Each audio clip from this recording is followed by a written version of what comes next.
явсан уу? За сайн байцгаана уу? Геополитик ба Монгол сувгийн эрхэм үзэгчдийн өнөөдрийн амгалан гэр мэндчилье.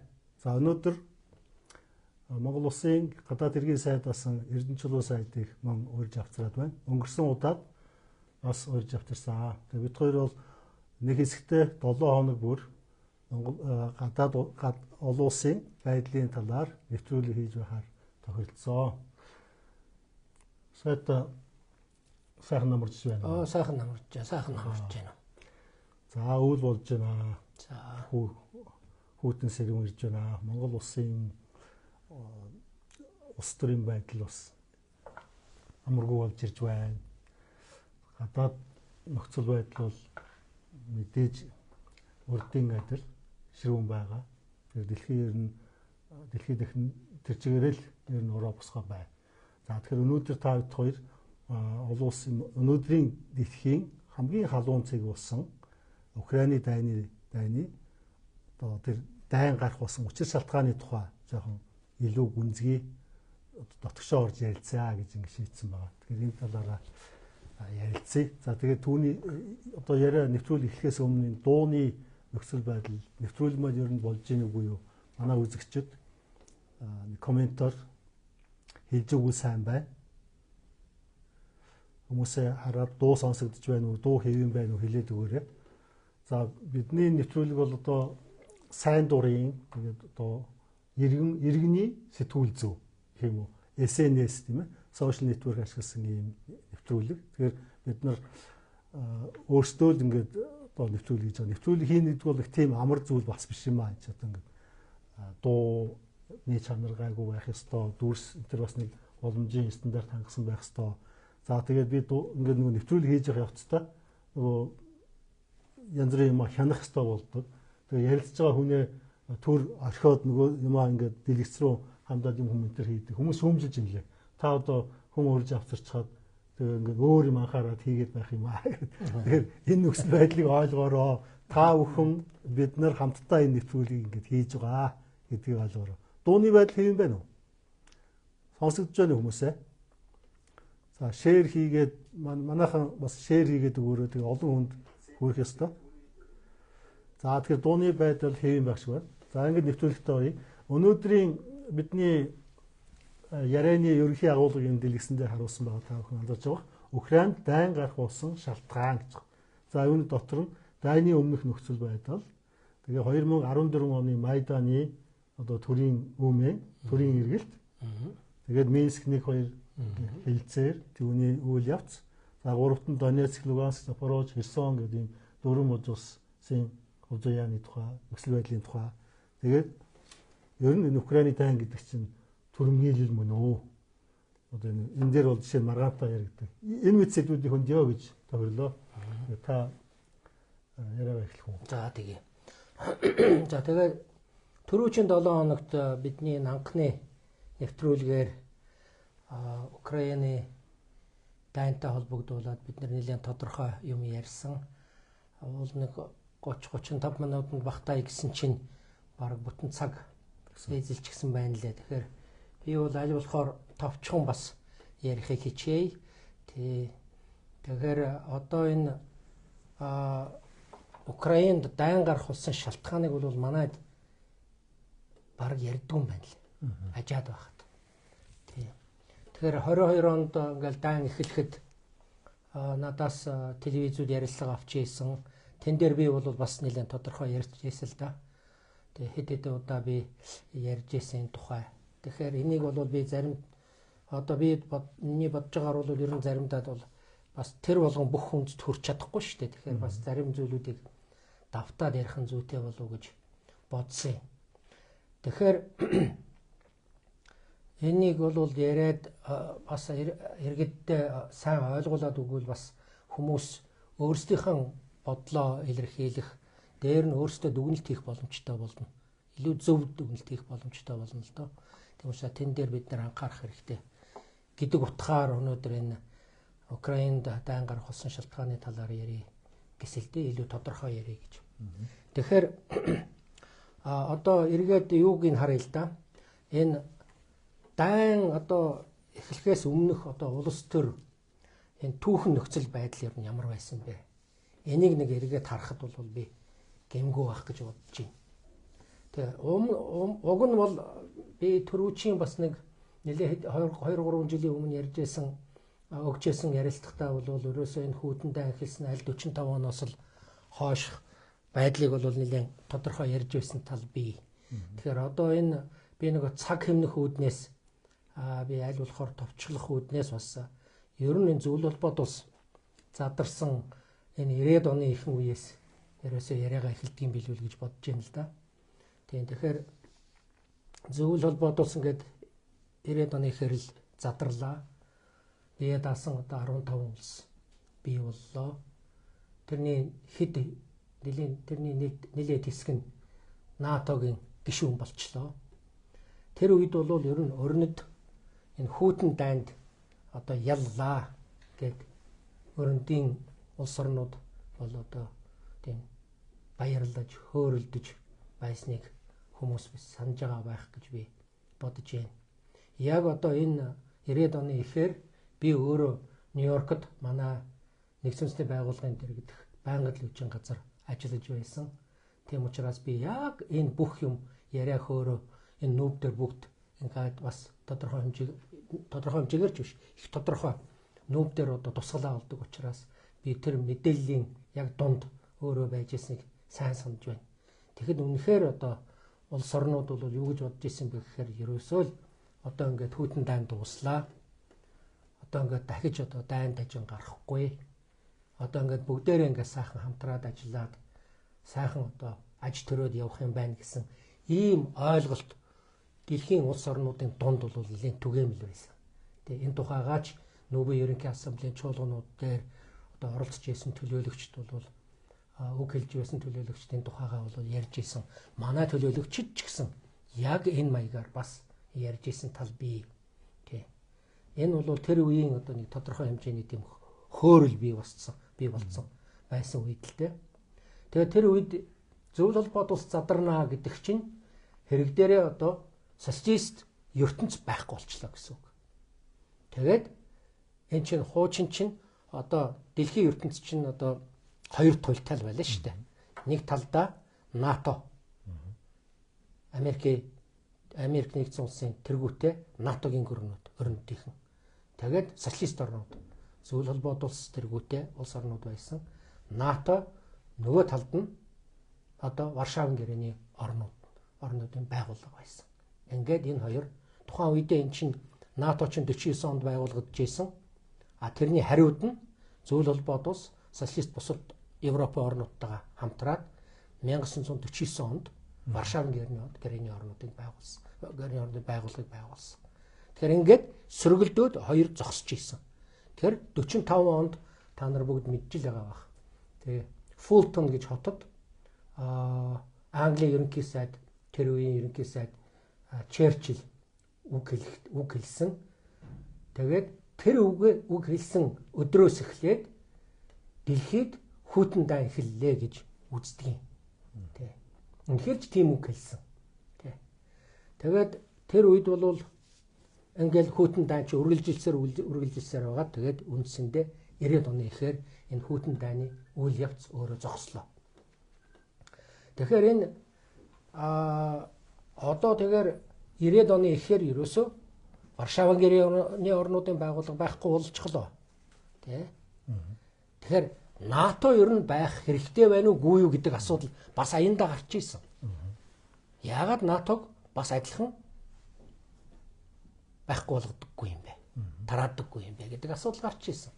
Тэгэхэд Америк нэгдсэн улс НАТОгийн гишүүн орнууд бол тэрнийг зөвшөөрөөгүй шүү дээ, хийгээгүй. Уг нь бол логикоор сэтгэх юм бол тэр сөргөлдөөнд үе үгүй болсон цагт НАТО гэж цэрэг улс төр цэргийн эвсэл өөрөө үгүй болох ёстой байсан. Гэтэл үгүй болгоогүй. Харин яасан бэ? Яг тэр үед одоо ерөөсөө Америк нэгдсэн улс дан ганцаараа ганц хэтэх гүрэн болж үлдсэн шүү дээ. Тэ. Энийг бид нэр санаж байгаа бах. Өөрөөр хэлбэл Америк нэгдсэн улс НАТОд сөрөх хүч байхгүй болсон.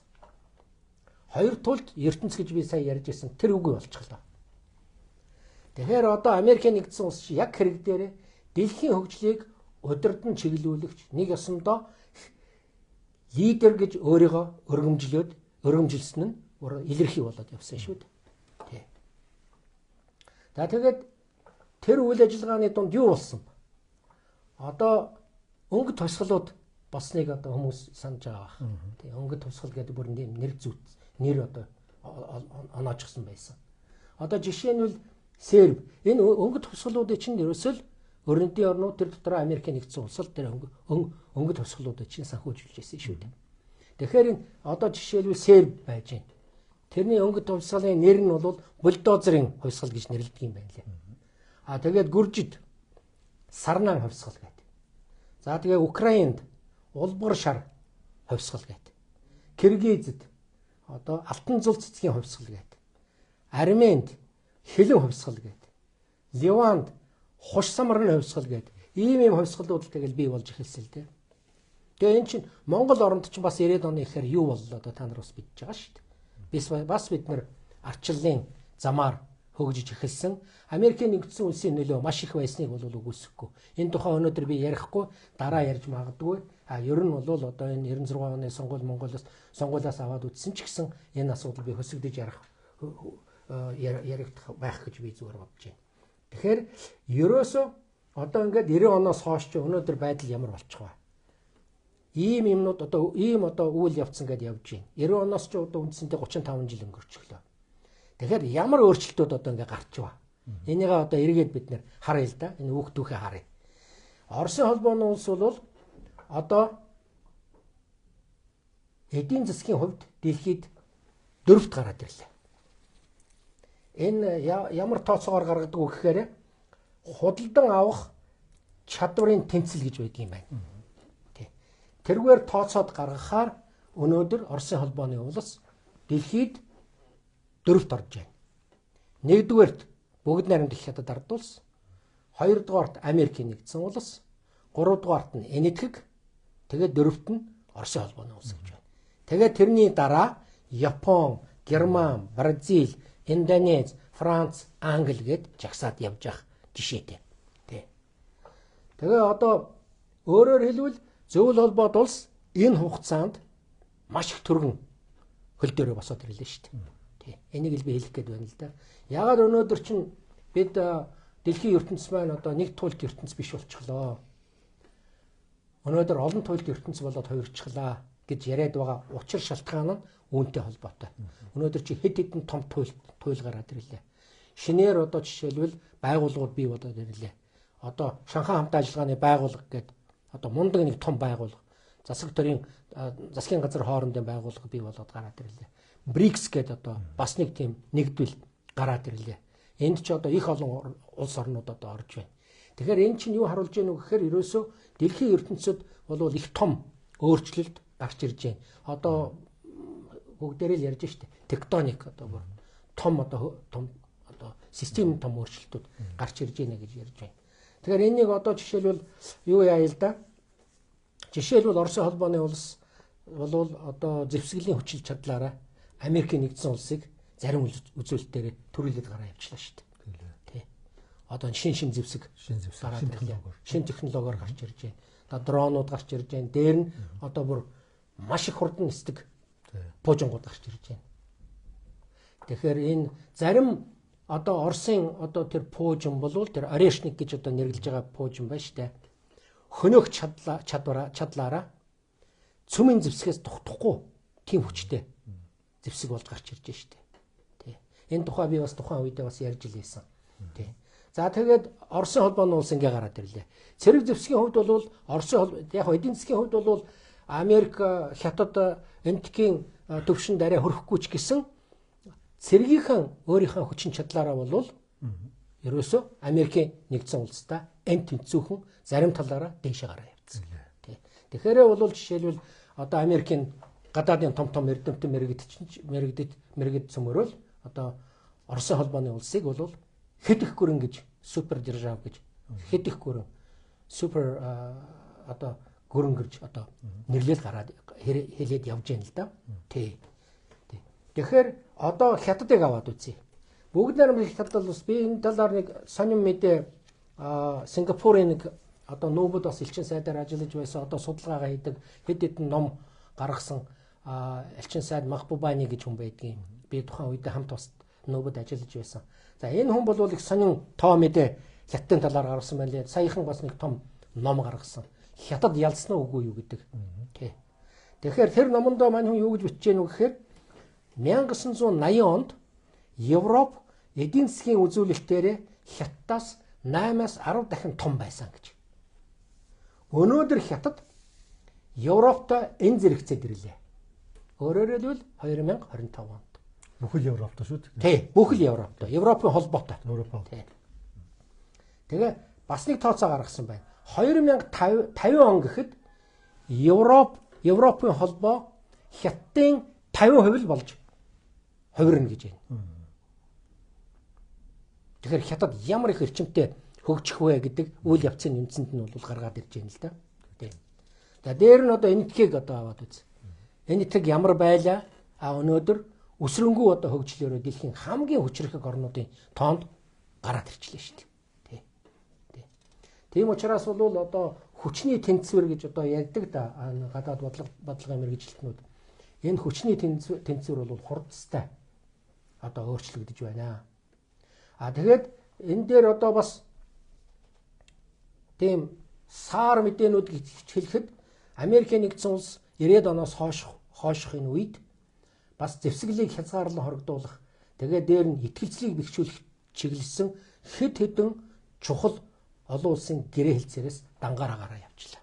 За энэ бол их одоо харамсалтай юм болж байгаа. Ягаад гэвэл одоо өнөөдөр энэ зэвсгэлээр хөөцлөх явдлага гаарч байгаа нь энтэй шууд холбоотой гэдгийг би бас хэлхийг хүсэж байна.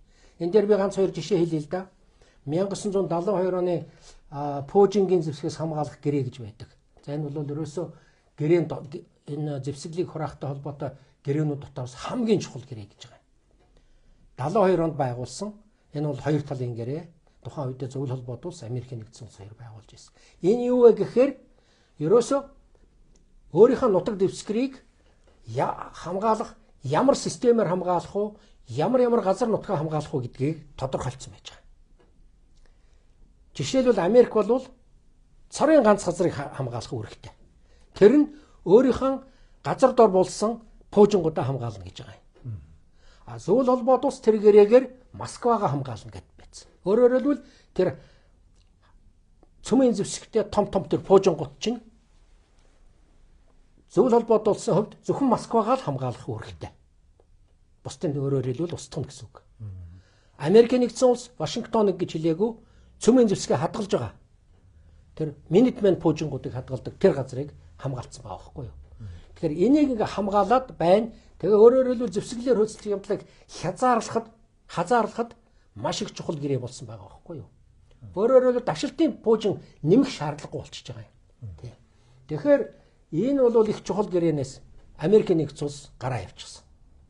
За дунд болон ойрын тусгалтай пуужинг устгах тухай 1987 оны гэрээ гэж бас байдаг. Тэр одоо хүчингүй болцсон. Харамсалтай. Дээр нь одоо Америкийн нэгдсэн улс нээлттэй тэнгэрийн тухай олон улсын гэрээнээс 2020 онд гараад явчихсан. Энэ гэрээнд чинь 34 улс нэгдсэн байдаг байхгүй юу. Тэгэхээр энэ ямар гэрээ гэхээр энэ чинь өөрөөр хэлбэл тэр тухайн улсын нутаг дэвсгэр дээр өөр улсын онгоц ирж хянах хэрэгтэй болчихж байгаа байхгүй юу. Хянах боломжтой болж байгаа. Нэг хянана гэдэг чинь нэг өөрөөр хэлбэл итгэлийн төвшинг дээшлүүлнэ гэсэн үг. Бүх юм итгэл дээр одоо суурилдаг учраас одоо 2.30% олон талын харилцаанд ч итгэл дээр бүх юм үндэслэгддэг. Тэр утгаараа бол энэ их ач холбогдолтой ийм гэрээ байсан юм. Тэгээ одоо жишээлбэл саяхан Путин их чухал санал гаргаад ирлээ л дээ. Одоо стратегийн давшилтын зэвсгийг хоригдуулах тухай гэрээ гэж байдаг. Бас одоо тухайн үед Оросын холбооны улс юутай Америкийн нэгдсэн улстай гэрээ байгуулж ирсэн. Тэр гэрээний хугацаа эх оны 2 сард дуусж байгаа юм байна. Тэгээд сая энэ стратегийн давшилтын зэвсгэлийн хоригдуулах тухай энэ гэрээнийхээ хугацааг дахиад 1 жилээр сунгая гэж санал тавьж байна Америкийн нэгдсэн улс. Одоогоор хараахан хариу аваагүй байна. энэ хариу одоо Америкийн нэгдсэн улс нааштай хариу өгөх юм бол энэ асуудал бол бас стратегийн зэвсгэлийг хязгаарлахад их чухал үүрэг гүйцэтгэв. Би энийг ганцхан тоо хэлж энд хэлье.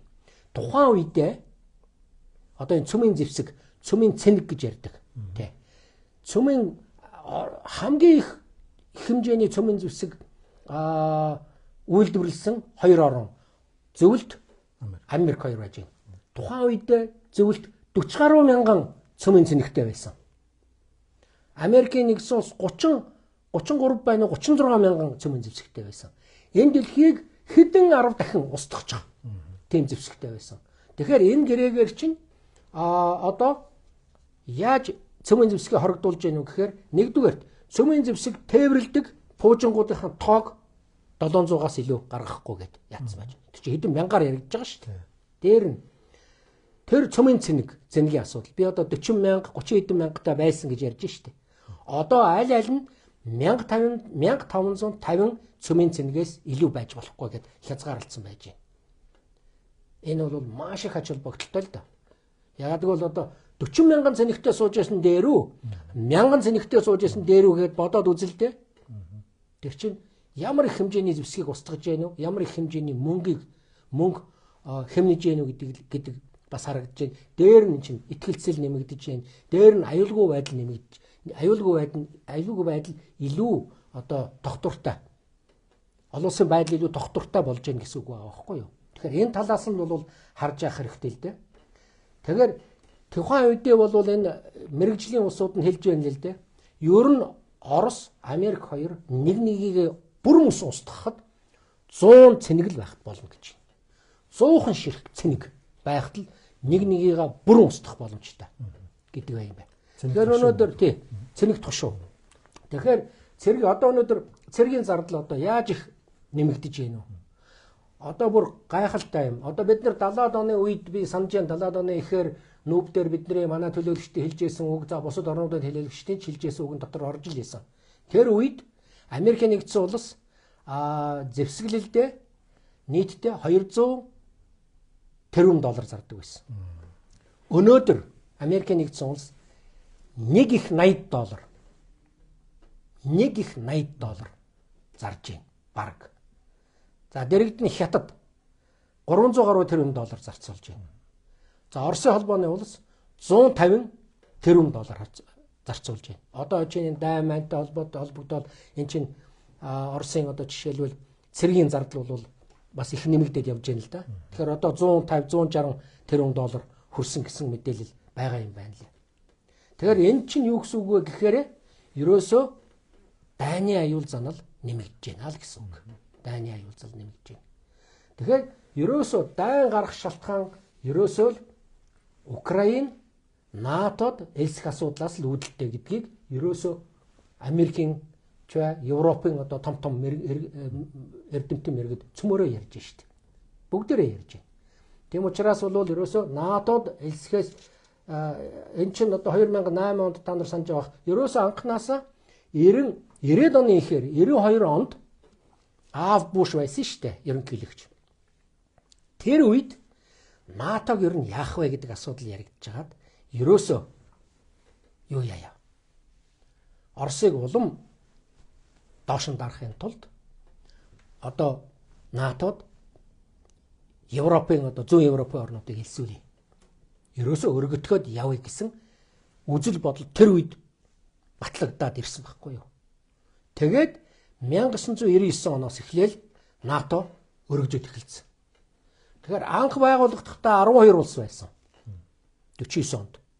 Одоо өнөөдөр 32 болчиход байж байна. 20 улс нэмэгдчихсэн байгаа биз? Тий. Тэгэхээр тэр яагаад ингэж нэмэгдчихэд байгаа юм бэ гэдэг асуудал бас яригдж байсан. Одоо яхаараа Украин элсэх болохоор Орос ингэж эсэргүүцээд байдгийн.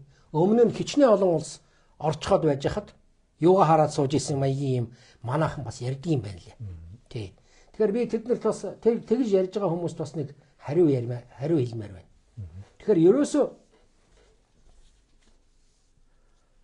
бас нэг юм би сонссон. Энэ Путиний энэ Украин дахь дайн НАТОг бэхжүүлчлээ гэж юм. Манайд бас зарим улсууд нь ярьдаг юм байна лээ. Бас их сони юм. Тэгээ ингээ өнгөцгөн харахад бол нэрээ үнэхэрч тийм ч юм шиг. Хоёр улс нэмэгдэл тийм ээ. Тий, одоо ингээл хамгийн сүүлд Швед, Финланд хоёрыг НАТО-гийн гишүүн болчихлоо шүү дээ. 32 болчихлоо. Тий. Тэгэхээр энэ би нэг юм хэлмээр байна. Ерөөсө Украины дан эхэлснээс хойш хоёр л улс орсон. Тэр нь Швед, Норвеги.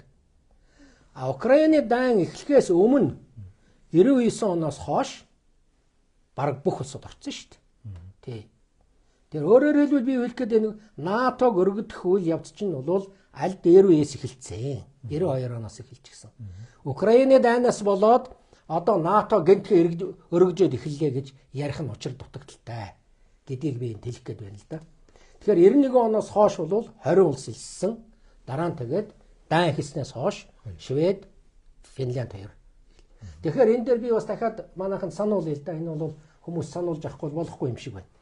Энэ хоёр Германыг нэгтгэхийг зөвшөөрөх юм бол НАТОг зүүн зүгт нэг сөмч өргөдөхгүй гэж Америкийн нэгдсэн улсын төрийн нарийн бичгийн дарга Джеймс Бейкер Горбачов даргад ам мөчгөө өгч ирсэн. Би энэ тухай олон удаа ярьж байна. Дахиад давтаад хэлчихье. Хэд хэдэн удаагийн дээд хэмжээний уулзалтаар. Тэгэлгүй яах вэ? Тэр чинь протокол дээр нь байж байгаа шүү дээ.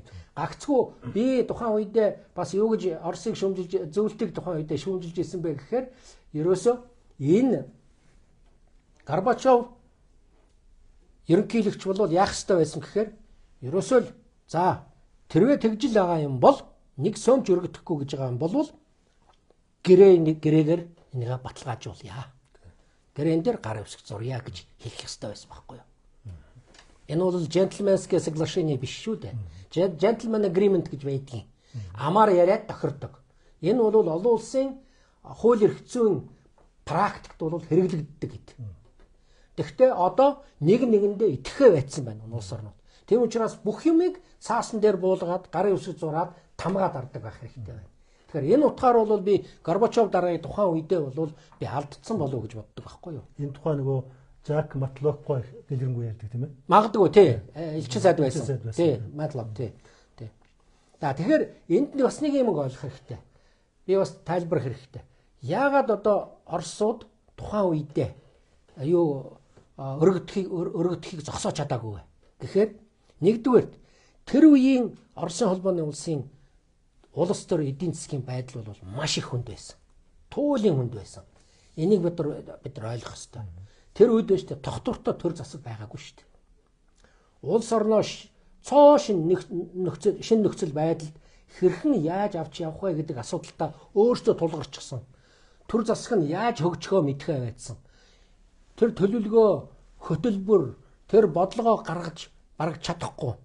Тэр чинь нэг ертөнцөөс нөгөө ертөнц рүү шилжиж байгаа л гэсэн үг шүү дээ. Нэг системээс нөгөө систем рүү орж ийн. Тэр чинь тийм амархан процесс биш.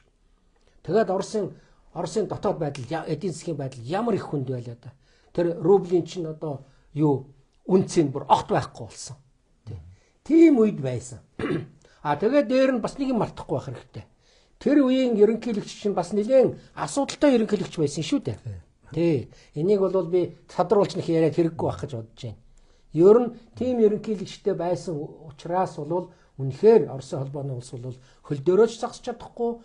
Тэгээд сөрөөд анууд НАТОд сөрөөд зогсож чадваргүй байсан. Тэгэхээр энийг бол заавал бодож явах хэрэгтэй. Энд юм ярьж байхдаа бол тий. Тэгээ өөрөөр хэлбэл энийг бол тэгээд өрнөдийнхэн сайхан ашиглаж гисэн шүү дээ. Овжин ашигласан гэж би хэлнэ. Тий. Тэгээд тухайн үедээ аль дээр үед одоо Германы канцлер байсан Бисмарк мундаг хүн байсан. Тэр их номловчтой хэлсэн байдаг шүү дээ. Тэр юу гэж хэлж ирсэн гэхээр хүчтэй нь ямагт зөв байдаг гэж. Тэгэхээр 90 оноос миний сая ярьж байгаа юм энэ үний үгээр л нотолчихж байгаа байхгүй юу? Тэгэхээр Америкийн нэгдсэн улс бол хит хүчиндээ ирдсэн, хамраас үгсэн, ураараа дуурайсан тийм болгыг 30-аад жил хэрэгжүүллээ тийм ээ. Тийм шүү дээ. Тэрний үр дүн Украины бүр ялгаа байхгүй. Нэгдсэн улсны байгууллага би өөрөө нүүбэд 90-96 онд хамгийн сүүлд байсан. Тэнд Оросын холбооны улсын нөлөө чинь зүгээр аяндаа зүгээр ингээл буврал явцсан шүү дээ. Тэгээ эн чинь Оросын холбооны улс тухайн үед зөвлөл холбоот улс чинь том департаментыг чинь даргалж ийсэн байхгүй. Тэрний чинь зүгээр нэг Америкийн хүн хурж ирээд суучихсан тэрэн дээр. Тэгэхээр ингээд нүүб чинь яг нарийн ярил тэгж бас сулраад явсан тал бий гэдгийг бас энд хэлэх хэрэгтэй байх гэж бодож байна. Тэгээ яг Америк бас тийм дураараа дүргэснийхаа горыг бас амсаж эхэллээ тийм ээ. Одоо мэдээч хэрэгтэй. Одоо тэгэл эн чинь өөрт нь бас хүнд тусч байна. Тэгэлгүй яг хөө тэр чинь одоо тэгэл дур зоргоороо хөдөлж чадахгүй шүү дээ. Чадахгүй болцсон. Одоо бараг л зөвлөлтийн араас орох нь гэлтэй зарим талаараа. Яг хөө дотоод байдал нь их хүнд байна. Тэ санхүү төсвийн байдал нь маш их хүнд байна.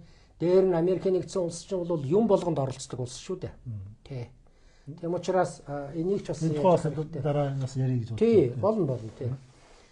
Тэгэхээр энэ өөрөөр хэлбэл ерөөсөө анханасаа Украинд дайн гарах учир шалтгаан байхгүй байсан байхгүй. Тэгэхээр эний чинь одоо хэрвээ би түрүүчийн ярилцлага дээр ярьжсэн шүү дээ. Зеленский Минскийн хэлэлцээрүүдийг биелүүлсэн бол Украины 4 хэсэг газар Оросын холбооны улстай нийлэхгүй байх байсан байхгүй юу. Өөрөөр хэлбэл ямар ч асуудал гарахгүй, гагцгүй яг тухайн үедээ Оросын холбооноос юу гэж ямар шаардлага тавьсан гэхээр энд байгаа улс одоо Оросоор ярьдаг Орос үндэстнүүдийг хамгаална, эднэрт тэгвэл автоном олгоо гэж л байсан. Өөрөөр хэлбэл нэгдсэн Украин дотроо автономтой байх байсан баг. Автоном газар нутгууд бий болох байсан байхгүй юу. Тэгтээ нэг л улс хэвээрэл үлдэх байсан. Тэгэхээр энэ чинь анхнаасаа Зеленский чинь гарын үсэг зурчгаад гарч ирээд барагших уу биеийн хэлцээрүүдийг чинь биелүүлэхгүй гэв үсттэй. Тэ. Тэгэл эн чинь бүх юм ихсэн шүү дээ. Тэгээ эн чинь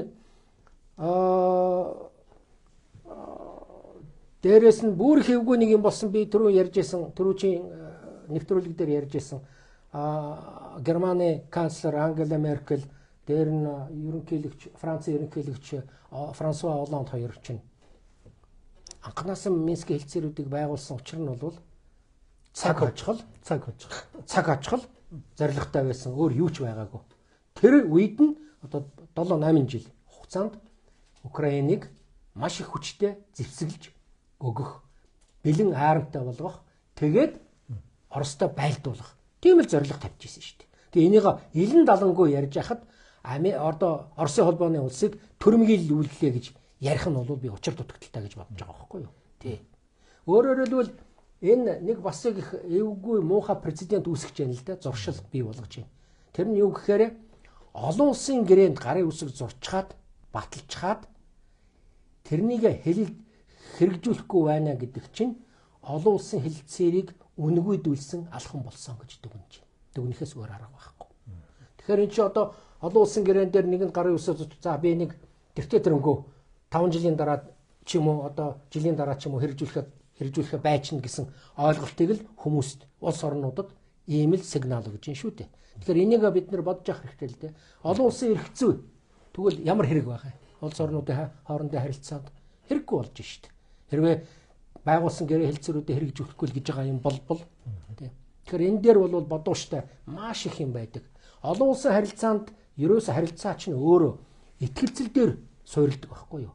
Хувийн харилцаач ялгаагүй шүү дээ. Одоо та бүхэн хооронд ингээд яриа хөөрөө хийгээд ингээд юм яриа тохирлоо гэж бодъё л да. Тэгээ одоо жишээлбэл би тэрний чи хэрэгжүүлэхгүй бол надад итгэл алдарнаа да хүний. Яг л тэрнтэй адилхан шүү дээ. Хувийн харилцаа, улс орондын харилцаа гэдэг чинь хувийн харилцаатай л яг адилхан шүү дээ. Ягаад гэвэл улс орнууд чинь хувь хүмүүс юу ягаад төлөөлөд явдаг юм чинь энэ асуудал дээр бол ингэж анхаарах хэрэгтэй юм аа. Өөрөөр хэлбэл одоо дэлхий дээр бол энэ асуудал дээр бол ингээд хууль эрхцэн асуудал дээр бол анхаарч энийг засаж янзлахгүй болбол ерөөсөө анарх байдал үүснэ л гэсэн нэг ёсондоо үг. За энд манайх энэ Украин дайн төрөмгийлэл мөн үү гэж асуудал байж байна. Би сая төрөмгийлгээд ярьж учраас энэ рүүгээ орчиж ярьж болох уу? Тэгээд дараа нь би Майдан эднэрийгээ ярих уу? Болох уу? Тэгэхээр энэ өрөндийнхэн болвол за тэгээ манайд ч гэсэн одоо зарим судлаачид төрөмгийлэл гэж тодорхойлдог болсон. Би тэрнтэй бол хизээж санаа нийлэхгүй. Тэгээ энэ бол төрөмгийлэл биш. Тэгэхээр энэ 1962 оны Карибын тэнгисийн хямралыг одоо эргээд саная л да. Бид нар түрүүчийн юм дээр ярьж байсан. Яг тэр үед чинь дэлхийн 3 дугаар дайны ирмэг дээр ирсэн шүү дээ. Тэгээ би Америкийн судлаачин ярьж исэн юмыг ярив. Одоо жишээлбэл тэд ингээ ярьж байна л да. Гэхдээ хэрвээ Оросын холбооны улс өөрийн пуужингуудыг Мексикийн хойд хил дээр аваачаад зоочих юм бол яах вэ гэж. Орос улс тийм ээ. Тэгээ өөрөөсөө шууд хариултаа шууд өгч юм лээ. Шууд дан гарна гэж. Шууд дан гарна гэж. Тэгэхээр Америкийн нэгдсэн улс НАТОгийн гишүүн орнууд өөрийнхөө цөмийн зэвсэгтэй пуужингуудыг Украинд байрлуулад эхлэхээр чинь яг одоо энэ Мексикийн хойд хэсэгт Оросын цөмийн зэвсэг байрлуулчихад яг адилхан юм биш үү? Ягаад бол Украинаас Москва хүртэл пуужин 4-5 минут нисдэг гэж байгаа. Ямар ялгаа байгаа юм? Энэ хооронд чинь Оросын холбооны улс үгүй эн чинь одоо цөмийн зэвсэгтэй пуужин ирж гэнэ үү? Зүгээр жирийн одоо ердийн зэвсэг одоо нисж орж ирж гэнэ гэдгийг мэдэхгүй шүү дээ. Цөмийн зэвсэгтэй байна гэж бодоод эргээд хариу цөмийн зэвсгээр хариу өгвөл яах вэ? Дэлхийн дайн гарна нэгдүгээр, хоёрдугаарт энд чинь зүгээр нэг хэдэн 100 мянгаараа биш. Олон саяараа твэрээ устна гэсэн үг байхгүй юу? Тэгэхээр ийм юмаа бид бодолцож байж энэ төр засгийн тэргүүнүүд чинь ийм юмаа бодож ээж асуудалд хандах ёстой л байгаа байхгүй юу? Тийм учраас энэ НАТОгийн өнөөдөр дайны хийрхэлтэй байгаа нь үнэхээр одоо жишээлбэл одоо энэ ойлгоход бол ялангуяа мэрэгжлийн хүмүүс ойлгоход бол маш их хэцүү байгаа байхгүй юу? Өнөөдөр та нар хараад үзэл дээ. Францд одоо дотоод байдал нь ямар байна вэ? Маш их хүнд байна. Ерөнхий сайдаа солиол байдаг. Сая дахиад солилоо. Тэ. Германд хар. Германы Мерц одоо шинэ ерөнхий сайд канцлер гараад ирсэн. Тэр одоо юу ярьж байна вэ? Одоо Германыг Европын хамгийн хүчирхэг зэвсэгтэй улс орон болгоно гэдээ гараад ирж байна. Энд чи юу хүмүүс санагдуулж байна вэ гэхээр Гитлерийн Германыг санагдуулж байгаа юм биш үү? Тэгээ энийг бодох хэрэгтэй л дээ. Тэгэхээр энэ хүн чинь ярьж байна. Тэгэхээр энэ хүнийгээ бол Германы сая Бундестаг дээр одоо нэг өөр намын нэг төлөөлөгч хүн бүр газар дор ортол авч яана лээ. Өчигдөр би бүр яг тэрний сонссон орчуулгаар тэр ярьж яана лээ. Тэгээд Мерцийг бол өнөөдөр үнэхээр энэ Европын аюулгүй байдалд ямар их хүч аюул занал учруулж байгааг бол ярьж байна. Одоо Германд та нар хардаа 100 тэрбум доллар зарцуулж зэрэг зэвсэг зарцуулахаар одоо шийдэж шүү дээ. Энэ юу гэсэн үг вэ? Тэгэхээр эдгээр юу гэж ярьж байна вэ гэхээр дээр үед Путин дайны үед зөвлөлтийн аюул занал гэж ярьдаг байсан. Одоо Оросын аюул занал гэж одоо ярьдаг болж байна. Америкийн, Европын том мэрэгдүүд бүгдээрээ ярьж байна. Оросын холбооны улс Европын орнууд руу дайрах ямар ч утга учир байхгүй гэж. Утга учир байхгүй гэж ярьж байна. Бүгдээрээ тэгж ярьж байна. Цэрэг стратегийн мэрэгчлүүд хэлж байгаа. Тийм. Энэ тооцоод үзэхэд тийм хүчин чадал Оросын холбооны улсад байхгүй гэж. Нэгдүгээр байхгүй, хоёрдугаар тийм зоригч байхгүй. Ягаад гэвэл анханасаа Украин руу 80 мянган цэргээр орсон гэдэг чинь энийг улс төрийн шийдэл рүү түлхэж оруулах гэж чиглэгдсэн үйл ажиллагаа юмаа гэдгийг бид биш. Барууны судлаачид өөрсдөө ярьж шин тэр. Тэгэхээр энийг бодох хэрэгтэй л дээ. Яах гэж 80-аас 90 мянган цэрэг оруулсан. Би түрүүчийн нэвтрүүлэг дээр ярьсан шүү дээ. Энэ Америкийн цэргийн мэрэгчлэн хүн ярьж байна лээ. 90 мянган 80 байл 90 мянган цэрэг орчлоо. Би бүр гайхаж. Яах гэж иймхэн цөөхөн цэрэг зэвсгээр одоо орж байгаа юм бол доо яах гэж байгаа юм бол доо гэж. Тэгэхээр эн чинь цаанаа эн чинь Украинтай дайдах биш. Украиныг улс төрийн аргаар энэ асуудлыг шийдвэрлэх чиглэл рүү оруулах гэж цэрэг зэвсгээ оруулсан гэсэн үг шүү. Хэрвээ бүхлээр нь нийлэх санаахал байсан бол саяас наацхан 500 мянгаас их дээшгээ цэрэг оруулж ээж өнөөдөр Украиныг эзлэх тухай ярина. Тэгж байгаа юм. Саяас 1.5 сая цэрэг үлгэж сая Украиныг одоо богино хугацаанд эзлэх боломжтой гэж. Гитлер бас нэг сая орчим цэрэгтэйгээр Польш руу дайрч ирсэн. Тэгээд зөвлөл холбоод улс руу чинь нөгөө цахилгаан даан хийгээ биз. Тэр чинь одоо ерөөсө 2-3 сарын дотор л Москваг эзлэнэ гэсэн төлөвлөгөө л хийж ирсэн шүү. Оросын холбооны улсын тэр стратегийн баримт бичгүүд, өөрийнхөө бодлого, номлол бүх юмд нь тийм зорилго ерөөсө байхгүй. Тийм. Тэгээд өнөөгийн Оросын холбооны улсын эдийн засгийн хүчин чадлыг аваад үзэхэд тийм том дайн хийх одоо боломж бас байхгүй. Байхгүй. Хэмжлэн одоо мэрэгчлэнүүд тал бүрээс нь ярьж байгаа шүү дээ. Тийм. Одоо би энэ олон улсын харилцаагаар ялангуяа энэгээр их маш их мэдээлэл өгч байгаа Чикагогийн их сургуулийн профессор Мершармер гэдэг хүний нэг хэлсэн үгийг би энд зөвхөн уншаа танилцуулчих л да. Путиний стратеги Украиний хувьд ойлгомжтой. Утга учиргүй хийж байгаа алхам биш ээ. Оросын цэргийн тусгай ажиллагаа ердөөл тэнцвэрийг хадгалахад чиглэж байгаа юм аа. Оросын оронд ануу байсан бол яг л адилхан ийм алхан хийх байлаа гэдэг. Одоо Америкийн профессор ингэж хэлж штт.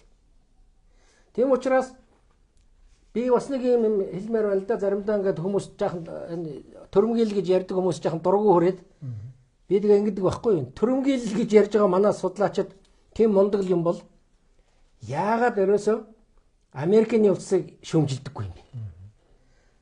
Америкийн нэгдсэн улс би зүгээр 2 дугаар зууны 50 оноос л гэж ярил л да. Тэрнээс өмнөхийг яриха болий. Солонгос, Ливан, Лаос, Вьетнам, бүгд найрамдах Доминикан улс, Камбож, Сальвадор, Иран, Гренад, Лив, Панам, Сомали, Гаити, Югослав гэдэг ийм олон орн руу зэвсэг хүчээр халдсан шүү дээ. 13 төр улс. Тийм. Энд чинь шууд гүйцэд бас биш. Энэ тоо. Тэгэхээр энэ чинь төрөмгийл биш юм уу? Төрөмгийл л шүү дээ. Тэгэхээр энэ тухай яагаад төрөмгийл гэж манайхан ярьдаггүй юм? Би тэгээ гайхаад байдаг байхгүй юу? Хэрвээ юмд адилхан хандъя гэвэл адилхан л хандах хэрэгтэй. Тэ. Зөв хандах, адилхан хандах хэрэгтэй. Тэгэхээр барууныхан өөрснөө ярьж штэ. Энэ дайны чинь өдөө хатгсан улс чинь өрнөд юм аа, НАТО юм аа гэдэг өөрсдөө ярьж байна. Тэгээд энэ чинь 14 онд одоо энэ руугаа орё л да. 14 он Майдан Минск руу гэдээ орё. 14 оны 2 сард төрийн эргэлтийг хэн зохион байгуулсан? Америкийн нэгдсэн улс зохион байгуулсан шүү дээ. Тэ? Америкийн нэгдсэн улс би энийг бас 2-3 жилийн өмнө ярьж байсан. $5 тэрбум зарцуулсан байгаа. $5 тэрбум. Майдан зориулж. Зөвхөн Майдан зориулж тий. $5 тэрбум хийсэн байгаа юм тэнд. Тэнд тэгээд маш их өрөг гүйцэтгэж байсан төрийн нарын бичгийн дараагийн орлогч байна уу, туслах нь байна уу нөгөө Нуланд гэж нэг эмэгтэй байсан.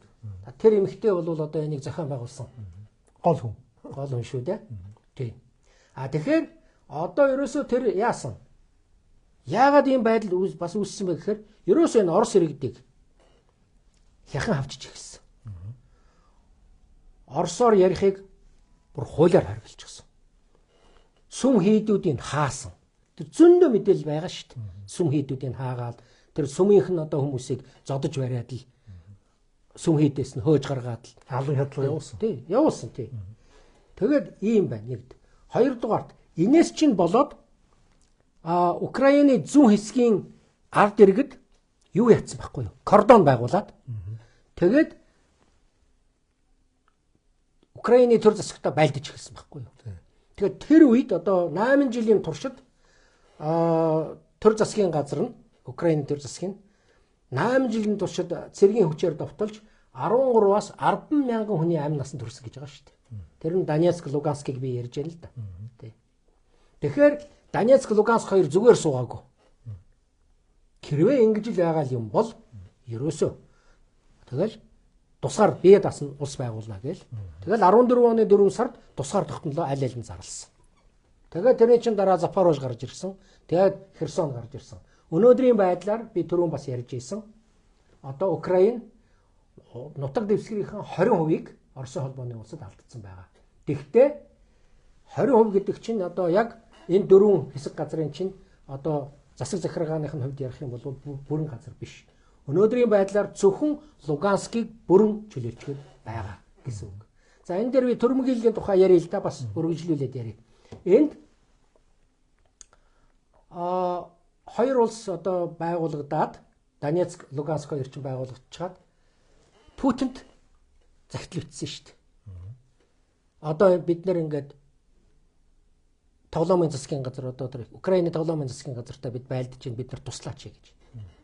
Энэ бол хоёр улс тусгаар тогтнолоо зарлж чаад дипломат харилцаа Оросын холбооны улстай байгуулсан. Байгуулчаад тэгээд албан ёсоор хүсэл тавьсан. Тэгээд Оросын холбооны улс цэрэг зэвсгээр бүх юмар тусалж эхэлсэн. Яг хүмүүс ярих байх л да, тэгээд ярьдаг ч байх. Энэ хоёр улсын чинь хинч хүлийн зөвшөөрдөггүй юм а гэж. Гэхдээ тэгвэл Монголынхаа эргээд бодцгоо. Бид нар чинь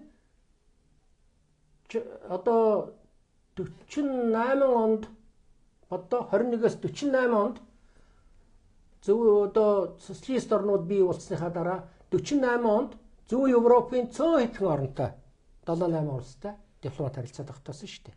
За Оросын холбооны улстай 21 онд. Дараа нь 48 онд анхны хоёр дахь улс нь бол Солонгос байсан. Бүгд 8-д гарч ирсэн Солонгос ард улс. Тэгээ Зөв Европын орнууд ороо үзтээ. Тэгээд нэг 7-8 улстай Монгол улс чинь айл 60 он хүртэл цөөхөн хэдхэн улстай дипломат харилцаатай байсан шүү дээ. Тэгээд 62 оноос эхлээд манайх чинь нүүбд 61 онд элссэн. Тэгээд 62 оноос эхлээд манайхыг хөлийн зөвшөөрөх үйл явц бол аяндаа зүгээр нэмэгдээд явцсан. Өрөндийн орнууд хамгийн анхных нь Англи байсан. Манайхтай дипломат харилцаа тогтоосон. Тэгээд дараа нь ингээл Франц ингээл барууны бүх орнууд ч ингээд. Тэгээд эн чинь манайх социализмын үед чинь уже 100 гартсан байсан.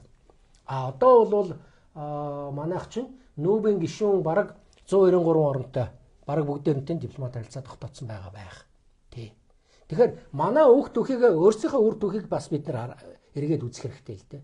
Тусгаар тогтносон улс бид нэр 21 онд л бий болсон. Тэгэхэд нэг улстай л дипломат харилцаа тогтоож чадсан. Тэр үед бол Монголыг бол хүлээн зөвшөөрдөг өөр улс байгаагүй. Тэгээд 48 он хүртэл нэг л улстай дипломат харилцаатай л байсан шүү дээ. Тий. Тэгэхээр энийг бид нар бодож юм ярьж явах хэрэгтэй л дээ. Ерөн цааштай бол. Тий. Тэгэхээр тэр чинь яг тэгээ хууль дүрмээрээ ярил олон улсынхаа хууль эрх зүйн дүрмээрээ ярих юм бол тусгаар тогтносон бие даасан улс тийм хүсэл тавина гэдэг чинь төрөмгийлэл гэж хэлэхэд хэцүү байхгүй юу? Төрөмгийлэл гэж хэлэхэд хэцүү байхгүй юу?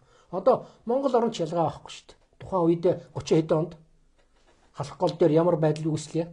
Тэр үед бид манайх чинь тэгэл Зөвлөл бол улсын засгийн газарт хүсэл тавиад зэрэг оруулсан шүү дээ. Дараа нь 70-аад онд бас эргээд бүгд найрамдах хятад тусдаа асуудал их хурцсаад ирсэн учраас бас зөвлөлтийн зэрэг манад орж ирээд нэг хэсэг манад байсан шүү дээ. Бараг 90 он хүртэл 91 92 он хүртэл байсан. Тэгэд бүгд гарсан. Тэгэхээр ер нь бол одоо ингээд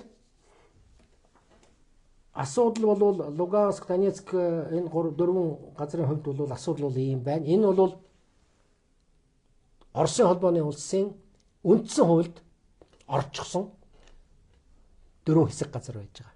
Энийг бол одоо жишээлбэл ямар нэгэн олон улсын хэлэлцээрээр буцааж өгөх асуудал бол гарахгүй шүү дээ. Кремийн хувьд ч ялгаа байхгүй. Тэгэхээр одоо юу ярьж гэнэ гэхээр би нэг сонин зүйл яриа л да. Сая бид нар төрөлжийн юм дээр ярьж чадаагүй. Энэ Америкийн ерөнхийлөгч Трамп Зеленскийтэй уулзсныхаа дараа нэг сони юм биччихсэн. Ерөөсөө Оросын холбооны улс чинь цаасан бар юм байна гэж. Тийм инээдэмтэй юм бичсэн байгаа. Энийг бол одоо жишээлбэл юм мэддэг хүн бол зүгээр хүлээж авахгүй шүү дээ. Тэгэхээр энийгээ л өнгөрөх байх гэж би бодож байна. Тэгээд нэгдүгээр тэнийг хэлчихэж байгаа. Хоёрт нь ерөөсөө Украин бол өөрийнхөө газар нутгийг булааж авах бүрэн чадвартай байна гэж хэлчихэж байгаа. Тэгэх ёстой юм байна. Тэгээд зогсохгүй. Одоо Оросын холбооны улсын нутаг дэвсгэрээс ч өөртөө нийлүүлээд дайны аргаар нийлүүлээд авчих чадвартай юм байна. Ийм хийсвэр юм ярьж байгаа байхгүй юу? Тэгээд энэний цаана яг юу хэлэх гээд байгаа нь бол ойлгомжгүй байгаа юм л да. Яг юу хэлэх гээд байгаа юм. Тэгээ эн чинь би түрүү хэлсэн л дээ нэг орон гарan ингээл өнөөдөр нэг юм хэлээл маргааш нэг өөр юм яриад явж гэнэ гэж. Тэгэхээр ийм Юмыг бол одоо жишээлбэл сериозно одоо хүлээж авахд бол их хэцүү л дээ. Тий. За тэгээд юу яаж энэ тийм бас ингэж байгаа юм. Энд чинь дан гаргуулахгүй тулд Оросын холбооноос зүгээр суугаагүй шүү дээ. Тий. Энд чинь айл 2008 онд 2008 онд Оросын холбооны улс НАТОд Америкийн нэгдсэн улсад юу аюулгүй байдлыг хангах гэрээ байгуулъя гэж санал тавьсан. Өөрөөр хэлбэл дан гарахгүй байх нөхцөлийг бүрдүүлье гэсэн үг шүү дээ. Тий. Дараа нь 21 оны 12 сар дахиад энэ саналаа тавьсан. НАТО Америк хүлээж аваагүй. Тэгэл дараа он чинь дан эхлэв үстэ. Тий. 2 сард. Тэгээд нэг юм бас бодох хэрэгтэй. Яг дан эхлээд 2 сарын дотор Зеленский бууж өгсөн шүү дээ. Тэгсэн. Бууж өгөөд ерөөсөө ширээний ард суугаад Стамбулд ширээний ард суугаад тэгээ гэрээ бүр үзэлчихсэн шүү дээ. Гарын үсэг арай зураагүй. Үзэглэн гарын үсэг зурна гэдэг чинь хоёр өөр юм. Тий. Үзэглэн гэдэг чинь өөрийнхөө нэрний хоёр нэг үсгийг гэрээний хуудас суулган дээр тавьдаг байхгүй юу? Тий. Тэрнийг үзэглэн гэж ярьдаг юм. Тэгэхээр эн чинь юу гэсэн үг гэхээр дараа нь эцслээд тамга тэмдэгээ дараад одоо төр засгийн тэргүүнэр нь ч юм уу гадаад хэргийн сайд нь ч юм уу гарын үсэг зурдаг байхгүй юу гэрээн дээр. Тэгээд тэр нь хүчин төгөлдөр болоод явдаг. Тэгтээ мэдээж яриг дээр чинь гэрэн дотроо бичдэг байхгүй юу? Одоо парламентаараа батлах уу, яах уу, ийм гэдэг явдаг. Тэгэхээр тэр гэрээг үзэглэжчихсэн байгаа юм. Тэр хилцээ дуусчихсан. Хилцээ дуусаа тохирцсон байхгүй юу? Тэгээ тохирчихсан. Тэгээ Оросын холбооны улс чинь асуудал шийдэгдлээ. Ерөөсөө энэ чинь бүх юм сайхан боллоо. Одоо энэ дай майны асуудлыг ерөөсөө зогсоо яваарий гэд явж исэн чинь нөгөө сексгэр үстэй Джонсон Английн ерөнхий сайд асан давхиж ирсэн. Тий. Тэр чинь зүгээр давхиж ирээгүй л дээ. Байдентай ярьжгаад тэгээ сайхан ярьж ирээд тэгээ ерөөсөө шууд хэлсэн байгаа. Чи ерөөсөө энэ гарын үсэг зурж болохгүй. Чи гэрээ байгуулж болохгүй. Дайнаа үргэлжлүүл. НАТО чамайг эцсийн чинь хүртэл дэмжинэ гэдэг. Тэгэл дан үргэлж ирсэн. Тэгээ өнөөдөр бид нэр ийм байдалтай сууж байна. За, та түрүү цаг нэлээд явж байна. За. Тэгээд бид нар чинь юу ярьлаа? Сүүлийн үеийн явдал руу жоохон ярих гэж бодож байгаа. За. Сүүлийн 7 хоногт, өнгөрсөн 7 хоногт бас үйл явдал болоод шүү дээ. Тий. Тэрнээс жоохон ярил болж байна. Тэгээ би тэрнээс чинь би нэгэнд бас нэг юм хэлээ. Энэ хэн Трамп чинь одоо Нобелийн чуулган дээр үг хэллээ. Тэгээд дараа нь яасан гэж ерөөсөө Украинд бид нэр одоо тэгэд туслахгүй. Одоо 350 тэрбум долларын тусламж үзүүлсэн. За одоо ингэ болоо. Европ орнууд юугаа хийж байгаа юм? Та нар дэмжиж. Энд чи миний дан биш, та нарын дан шахуу юм хэлж байгаа байхгүй юу? Тэгээд тэр нь бас юугаар харагдаж гэнэ вэ гэхээр маань ингэсэн. Тэр өөрийнхөө подкаст гэх юм уу одоо тэр юун дээр тэр Truth Social гэдэг юм. Тэр нь одоо подкаст юм уу юу юм мэдгүй юм байна. Тэрэн дээр манай ингэсэн байгаа юм. Энэ би Европын орнуудад бүгдэнд нь одоо амжилт хүсье гэсэн гэж байгаа. Тий. Амжилт хүсье. Энийг улс орнууд юу гэж орчуулсан бэ гэхээр ерөөсөө энэ чинь хэрэг дээр дайнд одоо Америкийн нэгдсэн улс дайнд оролцогч байснаа зуучлагч болж хувирсан. Нэг үе. Одоо зуучлагч болоо явж байгаа үст. Тэгээ одоо зуучлагчаасаа болоод ажиглагч болох гэж байна. Гэж ярьж байна. Ажиглагч болох гэж байна. Өөрөөр хэлбэл Европ орнууд та нар туслах юм бол тусал би туслахгүй. Гэхдээ Америк НАТОгийн орнуудад зэвсэг зарна. Та нар худалдаж ав. Худалдаж авсан зэвсгээ та нар Украинд зарна уу, үнэгүй үгнэ үү өөрсдөө мэдцгээ гэсэн үг. Ерөөсөө яг өнөөдрийн байдал ийм л байна. Тийм учраас бол одоо асуудал. Тэгээ сүүлийн үеийн байдал гэж ярих юм бол одоо сая өчигдрийн мэдээгээр бол юу яаж яана л да. Нэг чухал мэдээ гарч ирж байна. Путин ерөнхийлөгч одоо ч нэг Томагавкийн асуудал яригадаад байна шүү дээ, тийм ээ. Сүүлийн нэг 7 хоног, 2-7 хоног яригдаж байна. Тий. Томагавк гэдэг чинь одоо нисдэг далавчт буужин. Тий. Их том. Тий, хүчтэй. Наривчлал сайт. 450 кг-ын цөмийн эсвэл ердийн зэвсэг тээвэрлэх хүчин чадалтай. Тэгэхдээ одооны мундаг хурдан нисдэг биш л дээ. Одоо зүгээр 880 км/цагт нисдэг, удаан нисдэг. Одоо онгоцны дайтай нисдэг тийм далавчт буужин.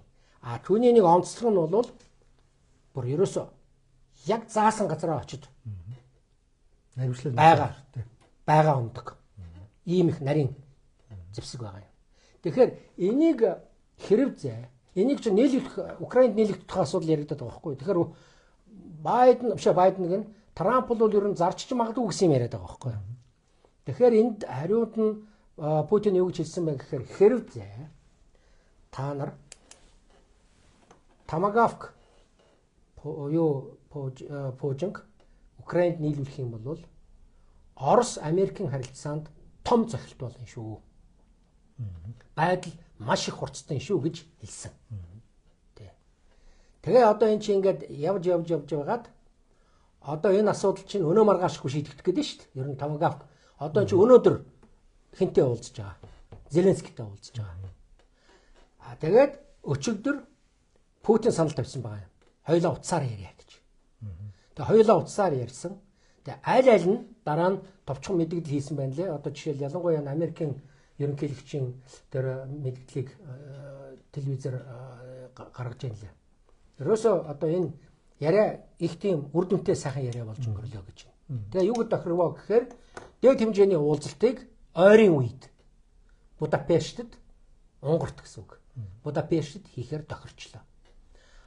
Энэ дээд хэмжээний уулзалт үр дүнтэй байхын тулд наан нь хоёр улсын өндөр хэмжээний төлөөлөгчд. Өөрөөр хэлбэл хоёр улсын гадаад хэргийн сайднаар уулзаж бэлтгэлийг хангана гэж.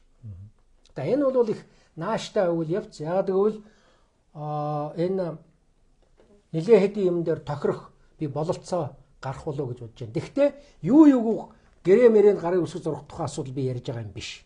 Одоо гэрээнд гарын үсэг зурах асуудал байхгүй. Гагцгүй ямар асуудлаар ер нь харилцан тохирж болох вэ гэдгээ тодруулж авах байхгүй юу. Тэгээ тэрнийга тодруулсны нөхцөл үндсэн дээр дараачийн алхмаа бодно. Тэгээд мэдээж хэрэг тэрнээс ч юм болоод ер нь цаашдаа байдал хурцдах уугүй юу гайгүй болоод ирэх үү гэдэг асуудал гарна. Тэгээд түүнээс гадна чи зөвхөн Украины дайныг ч яриаггүй хоёр улсын хоорондын харилцааны асуудлыг ярьсан, санкцтай холбоотой асуудлыг ярьсан байна лээ. Эдийн засаг худалдааны асуудлуудаа ярьсан байна лээ. Энэ яриа бол 2 цаг гаруй үргэлж ирсэн байна гэж байна лээ. Тэгэхээр бол ерөөсөө энэ бас Оросын талбаас ерөнхийлөгчийн гадаад бодлогын зөвлөх нь Ушаков гэж хүн байгаа. Тэр хүн бол энэ яриа хэлцээ бол их үрдөнтэй сайн нааштай үрдөнтэй ийм яриа хэлцээ боллоо гэж хэлсэн байна лээ. Тэгэхээр бол одоо энийг л одоо хүлээх асуудал болж үлдэж байна. Тэгэхдээ ингэсэн байна лээ. Өнөөдөр Украины ерөнхийлөгчтэй уулзахдаа тэр Томагавкийн асуудлаар Путинтэй ярьсан зүйлийг би анхааралд авлаа гэж Путин хэлсэн байна лээ. Биш ээ, Путин гэн Трамп хэлсэн байна лээ. Тэр чинь их чухал. Яагаад гэвэл одоо Зеленский Томагавка биднэрт өгөөч гэж гуйх гэж очиж байгаа байхгүй юу? Яг хэрэг дээр өөр юм байхгүй. Яг ингээд ерөнхийд нь харахаар Америк Оросын харилцаа бол нааштай яваад байгаа шүү дээ. Одоо Байдений үеигтэй харьцуулах юм бол хамаагүй дээр байна. Тэгэлгүй яах вэ? Тийм ээ. Тэгэхээр Трамп бол одоо би бол ерөнхийдөө яг харшлан дотор манай талын хүн юм аа гэж би яг тэр манайч ч бол маш том өөрчлөлтийг зөвхөн Америкт үдээгүй дэлхийн нийт авчирч байна. Тийм ээ? Тэр өөрчлөлт бол нааштай өөрчлөлт. Тэр түрүүн одоо сайдын ярьсан тэр 90 оноос хойших тэр хамраас өгсөн, дураараа дургсан өчнөө олон дайн өргүү том зардал гаргаж өөрийнхөө улсыг хүнд байдалд оруулсан, дэлхийн нийтийн хүнд байдалд оруулсан тэр Америкийн харгас бодлогоос манай үндсэндээ татгалзаж байгаа шүү дээ. Тийм ээ? Тийм давалгааг үүсгээд тэгээ нөгөө хуучин бодлогын фракцийнх нь одоо тэнд Вашингтон чиг дүүрэн байж байгаа шүү дээ. Тэглгүй яах вэ? Одоо тэр эсрэг ингээд тулаад яваад ах шиг байна. Арчилсан намынхан бол бүгд эсрэг байгаа. Дээр нь өөрийнх нь намын улсууд бас их эсрэг байгаа. Тийм. Неокон гэдэг. Тийм, неокон гэдэг гарагс тийм. Тэгээ энэ бол бодтой одоо олон судлаач нар ярьдаг. Тэгээ байдал хүнд юм шиг байна. Трампын хувьд тийм ээ. Тэгээд ямар ч байсан том утгаараа ингээд яваад байна уу даа л гэж хараад байна шүү дээ. Тийм. Тэгээ одоо энэ байдал маань яаж өөрчлөгдөх нь вэ? Яг энэ хэлэлцээний үр дүн харуулна л да. Тийм ээ. Дээд хэмжээнд л хоёр улс тохирчгол юм бол. Тэр бас одоо нөгөө Анкаражд болсон уулзалтын өмнөхөн бас манай хүн чинь нэлээд одоо том юм ярьж шахалт үзүүлж байснаа гинтхэн уулзалт хийгээд явцсан шүү дээ. Тийм шүү дээ. Тэгэхээр ерөнхийдөө нааштай юм шиг байна. Ер нь харилцааг бол одоо сайжруулъя. Тэгээд энэ дайныг хурдан зогсооё гэсэн чинь хүсэл Трампын хувьд бол байх шиг л байгаа тийм ээ. Байгаа. Гэхдээ эн чинь тийм амар биш. Амар биш юм. Трамп бол ерөөсөө нэг л амархан шийдчих юм бодоод байгаа юм. Тийм ерөөсөө биш. Тэр чинь бас нэг тийм зүгээр эн чинь жинхэнэ мэрэгжлийн улсууд энийг ярьж байгаа байдлаас нь харахад бол ерөөсөө эн чинь тэгж Трампын бодож байгаагаар юм хийгдэнэ гэж байдаггүй. Тэрнээс гадна сайд хажууд нь байгаа тэр нөгөө дайсны талын нөхдүүд бас олон байна. Байлгүй. Тийм ээ. Тэгээд зэрэг тэдний нөлөө бас байдаг юм шиг. Байна. Дотроо бүр засаг дотроо бүр хуваагдчихад байж байгаа шүү дээ. Одоо нэлийн тийм бодиттой ханддаг хүмүүс дотор чинь жишээлбэл дэд ерөнхийлөгч нь орж байгаа юм. Тий. Тэгээд Виткоф орж байгаа юм. Виткоф орж байгаа. Нөгөө Украины талд байгаа нь нөгөө Келог орж байгаа юм. Рубио орж байгаа байхгүй. Ингээд дотроо яг нарийн ярил засаг дотроо ингээ хоёр хуваагдчихсан. Хин нь ялах уу? Тэгээ эцэст нөгөө шүүгч нь өөрөө Трамп байгаа учраас тэгэл тэр Трамп л өөрөө эцэст сүүлчийнхаа шийдвэрийг одоо эцсийнхаа шийдвэрийг өөрөө л гаргах байх л та. Тиймэрхүү нюансууд байх шиг байна. Тий. За ингээд ерөнхийдөө цаг болж ирж байна. Тэгээд тань дараагийн сэдвэр ч юм уу тий. Тэгэхээр энэ ийм юм байна лээ. Энэ хүмүүс бас зарим нь үзэж байгаа юм шиг байна лээ. Тэгээд санал сэтгэлдээ явуулж байна лээ. Юу жишээлбэл 3 дахь чөршийн тухай ярьж өгөөч гэсэн байна лээ. Шанхай хамт ажиллагааны байгууллагын талаар ярьж өгөөч гэсэн байна лээ. Энтгийн стратегийн тухай ярьж өгөөч гэсэн байна лээ. Тэгэхээр энэ асуудлуудыг одоо би зүгээр бас дараагийнхаа уулзалтын үеэр бас яриад явах нь зүйтэй юм болов уу гэж бодож байна. Ялангуяа Монголтой холбоотой асуудал гэх юм бол Шанхай хамт ажиллагааны байгууллагын асуудал бол байна. 3 дахь чөршийн үзэл баримтлалын тухай асуудал энэ бол яг манай гадаад бодлогын үзэл баримтлалд 2011 оны үзэл баримтлалд тусцсан байж байгаа. Тэгэхдээ 3 дахь хөрш гэдэг чинь хин юм бэ? Ямар зорилготой ингэж 3 дахь хөрш гэж ийм томьёолол бий болсон юм бэ гэдгийг бас сайн тайлбарлаж өгөхгүй болвол бүр тэр байтугай мэрэгжлийн улсууд нь ч толгой нэрэгдсэн явж байгаа юм болов уу гэсэн надад сэтгэл төрдөг болсон. Тэдгээр сэдвүүдээр бэлдэж байгаад ярья. За баярлалаа танд. За ингээд өнөөдрээс нэвтрүүлэг маань өндөрлж байна. Тэгээд дараагийн нэвтрүүлгүүдийг хүлээж байгаарай. Тэгээд өнөөдрийн нэвтрүүлгийг сайхан сонирхолтой яриа хийж өгсөн Эрдэнэчил улс сайдтай баярлалаа. За баярлалаа. Сайн сайхны хүсье. За баярлалаа. За баярлалаа.